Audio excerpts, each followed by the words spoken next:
নমস্কার। জমা কামাখ্যা রাত ৯টায় বেজেছে বুধবার। আমি চলে আসছি। অবশ্যই মা কামাখ্যা কৃপায় আপনারা ভালো আছেন। বারবার বলি, যদি আমার ভিডিও ভালো লাগে লাইক করবেন, শেয়ার করবেন, সাবস্ক্রাইব করবেন, অবশ্যই কিন্তু করবেন। কিন্তু কেন আপনারা যদি এসব যদি করুন, কমেন্টসে অবশ্য করবেন। যদি করুন অবশ্যই মনটা ভালো লাগে। আর নতুন নতুন তথ্য নিয়ে আমি আলোচনা করব। আর যদি আপনারা যদি কিছু তথ্য থাকে আপনাদের এই বিষয়ে জানতে চান, অবশ্যই কিন্তু আমাকে কিন্তু বলুন, কমেন্টস করুন। আমি অবশ্যই কিন্তু আপনাদের সেই বিষয় নিয়ে আলোচনা করব। তো আজকে বিষয় হচ্ছে বিয়ে বাধা, আর কোন রাশির সঙ্গে কার বিয়ে দিলে শুভ হবে। সেখানে আজকাল বিয়ে নিয়ে এত সমস্যা, কেন ছেলে বা মেয়েদের আতঙ্ক, বাবা মা আতঙ্ক, বিয়ে মানে কবে যে ডিভোর্স হবে, কবে যে কার সাথে কোনো এক্সট্রা মেরিটাল অ্যাফেয়ার জড়িয়ে যাবে বলা মুশকিল। প্রচুর ক্লায়েন্ট আসে, মানে ছেলে মেয়েদের বিয়ে হয়ে গেছে, রিটায়ারমেন্ট হয়েছে, বয়স্ক হয়ে গেছে, 65-60 বছর বয়স গিয়ে আবার নতুন প্রেম করা শুরু হয়েছে। এমন অনেক দেখেছি। কেন হয়? মানে ছেলে মেয়েকে বিয়ে দিয়েছে, নাতিপুতি হয়ে গেছে, তাও দেখবেন মানে আবার কিন্তু এক্সট্রা মেয়ে 60 বছর বয়সে প্রচুর ক্লায়েন্ট আসছে, 60 বছর বয়সে গিয়ে প্রেম শুরু করছে, নতুন প্রেম, ওনার থেকে অর্ধেক বয়সের মেয়ের সাথে প্রেম করছে। তো এইসব কেন হচ্ছে? প্রথমত গুণ কোনো ফ্যাক্টর নয়, কিছু অ্যাস্ট্রোলজার আছে, শুনতে খুব খারাপ লাগে, মানে কম্পিউটার মেরে দেবে, হ্যাঁ আপনি 36টার মধ্যে 25টা গুণ মিলে গেছে, 26টা গুণ মিলে গেছে, অবশ্যই বিয়ে দিন। ঠিক আছে, গণ মিলে গেছে। প্রথমত আপনার জানতে হবে কোন রাশির সঙ্গে কার সঙ্গে বিয়ে দিলে আমাদের সংসার সুখে হয়। আর তার সঙ্গে আমি বলবো, আজকাল যেটা মেন সমস্যা, কেন সবাই বিয়ে দিয়ে, বাবা মারা বিয়ে দেবো আশা করি, নাতি পুতি মুখ দেখবো কি দেখবো না, অবশ্যই আমরা আশা করি আমরা।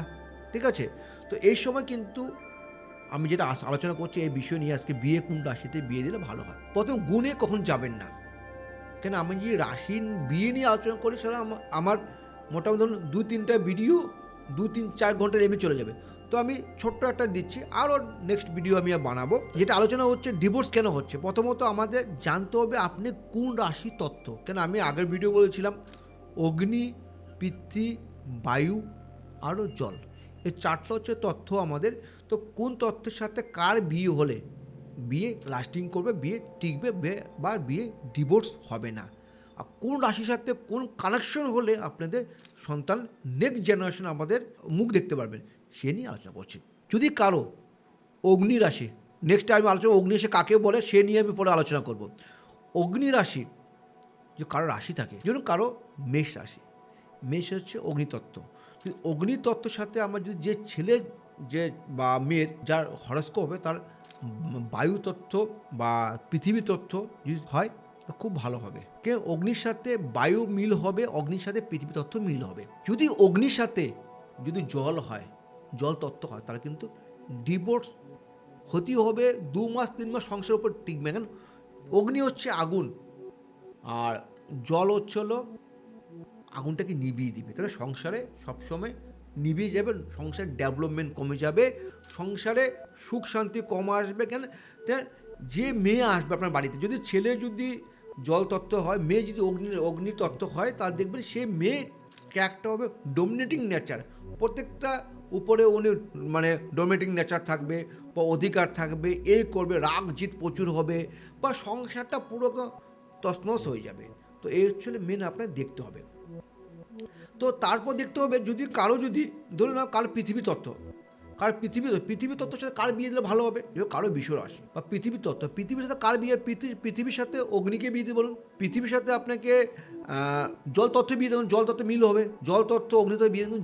পৃথিবীর সাথে যদি বায়ু তত্ত্ব যদি বিয়ে হয়, তাহলে কিন্তু আমাদের কিন্তু অনেক সমস্যা ফেস করতে হবে। ইনকেস সমস্যা একই সমস্যা, সুখ শান্তি কম আসবে বাড়িতে, মানে পৃথিবী তত্ত্ব মানে সুখ শান্তি কম আসবে, বাড়িতে অশান্তি হবে, ডিভোর্স হবে, ডোমিনেটিং নেচার হবে। কিন্তু অনেক সময় দেখেছি আবার যদি বায়ু তত্ত্ব বিয়ে হয়েছে কিন্তু আবার নক্ষত্র যে জল তত্ত্ব, তাহলে কিন্তু বিয়েটা কিছুটা শুভ হয়। কিন্তু আমাদের বিয়ে বা এই বিচারটা কিন্তু এত সহজ নয়, কিন্তু ম্যাক্সিমাম আজকে মাঙ্গলিক যোগ নেই, আপনার ছেলে মেয়ে মাঙ্গলিক নেই, আপনি বিয়ে দিতে পারেন। বিয়ে মাঙ্গলিক কথা নয়, কিছু অ্যাস্ট্রোলজার করছে এরকম, মাঙ্গলিক মানে বিয়ে দিন, গুণ মেজে বিয়ে দিন, এইসব পয়েন্ট দেখবেন। তো তারপরে আমাদের চলে আসলো এটা, তারপর দেখতে হবে আমাদের আমাদের কূট যেটা হয় না, আমার কূট আমাদের 8টা কূট হয়। প্রথমে বর্ণকূট, জনিকূট, তারাকূট, গণকূট, নারীকূট, বর্ষকূট, এভাবে কূট দেখতে হয়। কূট যদি আপনি দেখে না দেখেন, এর মধ্যে হচ্ছিল সবচেয়ে হচ্ছিল আমাদের হলো দেখতে হবে আমাদের কোন কোটটা মেন, জনিকূট আর নারীকূট, এই দুটো ভেরি ইম্পর্টেন্ট। প্রত্যেকটা কূট ইম্পর্টেন্ট। কেন বলছি, দেখুন নারীকূট আর জনিকূট কেন ইম্পর্টেন্ট বলি, দেখুন বিয়ের পর সুখ শান্তি ঠিক আছে, কিন্তু আমরাও তো যখন ছেলে মেয়েদের বিয়ে দিচ্ছি তখন তো আমরা বলি আমাদের বংশে বা ছেলে আসবে বা যাই যে নতুন যে বেবি আসবে সে বেবি অবশ্যই হোক, কেন আমরা বংশ সবসময় আমরা বৃদ্ধি চাই, কেন আমাদের সবসময় আমরা আশা করি, কারণ আমরা পেরেন্টসরা যখন আমাদের ছেলে মেয়েকে বিয়ে দিচ্ছি তো নাতিপুতি মুখ দেখবো, আমরা মুখী অগ্নি করবে, সবাই আমরা আশা করি, ওদের খেলাখেলি করবে আশা করি। তো তাদের সন্তান হবে কি হবে না, তাদের সন্তান কতটা দেরি হবে, হলে কি শুভ হবে কি হবে না, অথবা আপনার হ্যান্ডিক্যাপ হবে কি হবে না, সে দেখতে হবে নারীকূট আর জনিকূট মিলে আমাদের দেখতে হয়। আমাদের কার সঙ্গে কার বিয়ে দিচ্ছে দেখতে, কারণ আমাদের আদি নারীর সাথে বিয়ে হচ্ছে বা অন্ত নারীর সাথে, না হচ্ছে মধ্য নারী, কার সাথে অন্ত, আদির সাথে আদি হচ্ছে, অন্তের সাথে অন্ত হচ্ছে বা মধ্যের সাথে মধ্য হচ্ছে, এগুলো নিয়ে কিন্তু আমাদের বিয়ে হয়। বিয়ে যদি আমি যদি আলোচনা করতে বসি 2 ঘন্টা আমার ভিডিও কখনো কমপ্লিট হবে না। মনে রাখবেন, আজকে বুধবার, আজকে জাস্ট আলোচনা শুরু হলো, নেক্সট বুধবার মানে আমার যেখানে শেষ করেছি সেখানে আরও আলোচনা করব কোন কত পয়েন্টে, মানে আপনার কতটা জনিকোটে কত মধ্যে কত মিলেছে, বা নারী কোটে কত মিলেছে, বা তারা কোটে কত মিলেছে, যদি বিয়ে দিতে পারুন শুভ হবে। আর হচ্ছিল গণ কী জিনিস, তা নিয়ে আমি কিন্তু নেক্সট ভিডিও আমি অবশ্যই নিয়ে আসবো। তো আজকে এখানে ছাড়ছি, ভালো থাকবেন, জমা কামাক্কা আশীর্বাদ সবসময় থাকবে। বাবার একটা কথা বলছি, যদি আমার ভিডিও ভালো লাগবে লাইক করবেন, কমেন্টস করবেন, শেয়ার অ্যান্ড সাবস্ক্রাইব করবেন। নমস্কার, জমা কামাক্কা।